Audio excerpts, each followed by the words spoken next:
भारत के सामने चीन ने आखिर टेक ही लिए घुटने। जी हाँ, जब से अमेरिका ने चीन पर 245% तक टैरिफ लगा दिया है, ऐसे में चीन अब एक बार फिर से भारत की ओर मुड़ गया है।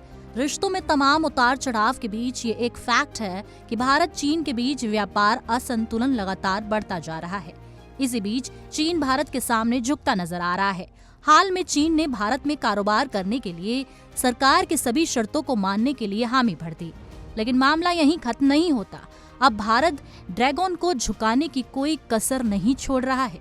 सूत्रों के हवाले से खबर आई है कि भारत इलेक्ट्रॉनिक्स जॉइंट वेंचर्स में चीनी कंपनियों को 10% इक्विटी निवेश तक सीमित कर सकता है, वो भी तब जब चीनी कंपनियां भारत के साथ टेक्नोलॉजी ट्रांसफर करेंगी। ये शर्त ऐसे समय पर सामने आई है जब चीन की कंपनियां किसी भी शर्त पर भारत में न सिर्फ अपना कारोबार बढ़ाना चाहती हैं, साथ ही अपने कारोबार को फैलाना भी चाहती हैं। इसका कारण भी है अमेरिका के साथ चीन की टैरिफ वॉर। इसके कारण उनके प्रोडक्ट्स जो कि काफी महंगे हो सकते हैं, जिसका असर चीन के बाजारों पर पड़ता नजर आ रहा है। ऐसे में अमेरिका और चीन के बीच भारी व्यापारिक तनाव के बाद से जिस चीज की कयासबाजी हो रही थी, आखिरकार वो सच साबित होती नजर आ रही है। इस पूरे विवाद का फायदा भारत को मिलता हुआ दिख रहा है। अब चीन का कहना है कि वो भारत के साथ ज्यादा से ज्यादा प्रीमियम सामानों को अपने यहाँ पर आयात के लिए तैयार है।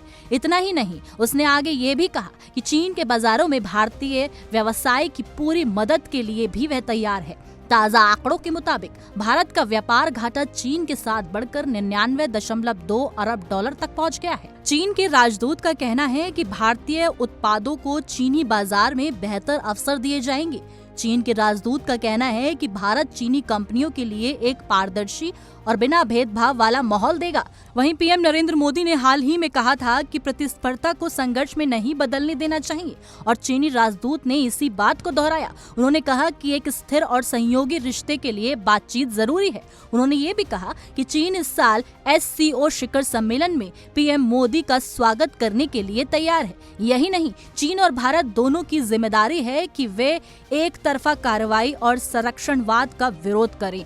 ऐसे में इस पूरी जानकारी पर आपकी क्या राय है? जिस तरीके से चीन और भारत के बीच एक व्यापारिक जो संबंध हैं वो बुलंद होते हुए नजर आ रहे हैं और अमेरिका इसका कारण बन रहा है, इस पर आप क्या कहना चाहेंगे? कमेंट बॉक्स में अपनी राय जरूर दें।